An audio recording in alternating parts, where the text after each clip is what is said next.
Harvard பல்கலைக்கழக முன்னாள் பேராசிரியர் சொர்க்கம் எங்கே இருக்கிறது என்பது குறித்து அறிவியல் ரீதியான விளக்கம் ஒன்றை அளித்துள்ளார். இயற்பியல் மற்றும் ஆன்மீகத்தை இணைத்து முன்வைத்துள்ள கருத்து புதிய விவாதத்தை தூண்டியுள்ளது. சொர்க்கம் என்பது வெறும் நம்பிக்கையா, நிஜமாகவே ஒரு இடத்தில் இருக்கிறதா என்ற விவாதம் பல நூற்றாண்டுகளாக தொடர்கிறது. இதற்கு பதிலளிக்கும் வகையில் ஹார்வர்டு பல்கலைக்கழக விஞ்ஞானிகள் புதிய கோட்பாட்டை முன்வைத்துள்ளனர். எட்வின் ஹப்பிள் என்ற வானியலாளர் 1929 பிரபஞ்சம் விரிவடைந்து கொண்டே இருக்கிறது என்பதை கண்டறிந்தார்.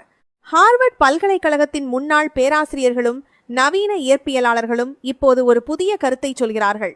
சொர்க்கம் என்பது மேகங்களுக்கு பின்னால் இல்லை, அது நமது காஸ்மிக் ஹொரைசன் எனப்படும் பிரபஞ்ச எல்லைக்கு அப்பால் மற்றொரு பரிமாணத்தில் இருக்கலாம் என்கிறார்கள். இது வெறும் கற்பனையல்ல, இதற்கு பின்னால் ஆழமான குவாண்டம் இயற்பியல் இருக்கிறது. முதலில் காஸ்மிக் ஹொரைசன் என்றால் என்னவென்று புரிந்து கொள்வோம். நமது பிரபஞ்சம் தோன்றி சுமார் 13 பில்லியன் ஆண்டுகள் ஆகிறது. ஒளியின் வேகம் ஒரு வினாடிக்கு 3 லட்சம் கிலோமீட்டர். பிரபஞ்சம் உருவானதிலிருந்து ஒளி எவ்வளவு தூரம் பயணம் செய்து நம்மை அடைந்துள்ளதோ அந்த எல்லைதான் காண்பதற்குரிய பிரபஞ்சம்.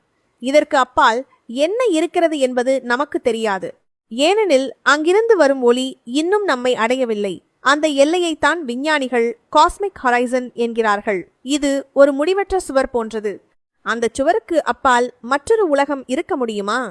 விண்மீன் திரள்கள் நம்மிடமிருந்து வெகு தூரம் விலகிச் செல்கின்றன. எவ்வளவு தூரம் தள்ளி இருக்கிறதோ அவ்வளவு வேகத்தில் அவை நகர்கின்றன. ஒரு குறிப்பிட்ட தூரத்தில், அதாவது சுமார் 200 டிரில்லியன் மைல்களுக்கு அப்பால் இந்த விண்மீன் திரள்கள் ஒளியின் வேகத்தில் நகரத் தொடங்குகின்றன என்று டாக்டர் கில்லன் விளக்குகிறார்.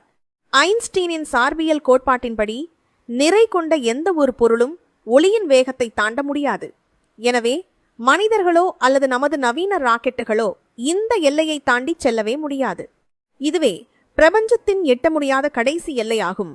இந்த காஸ்மிக் ஹொரைசனுக்கு அப்பால் பிரபஞ்சம் இன்னும் நீண்டிருக்கலாம், ஆனால் அது நம் கண்களுக்கு தெரியாது. அங்கு காலம் கிடையாது, ஒளி வடிவிலான சக்திகள் மட்டுமே இருக்க முடியும். இதுவே மதங்கள் கூறும் நித்தியமான மற்றும் எட்ட முடியாத சொர்க்கத்தின் பண்புகளோடு ஒத்துப்போகிறது.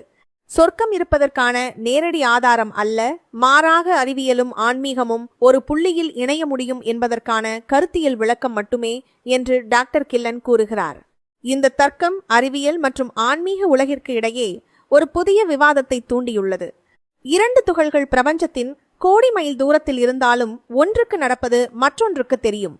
ஐன்ஸ்டீன் இதையே spooky action at a distance என்றார். நமது பிரபஞ்சத்தை உருவாக்கிய அந்த ஆற்றல் ஒரு குவாண்டம் லெவலில் நம்முடன் இணைக்கப்பட்டிருந்தால் நாம் நினைப்பது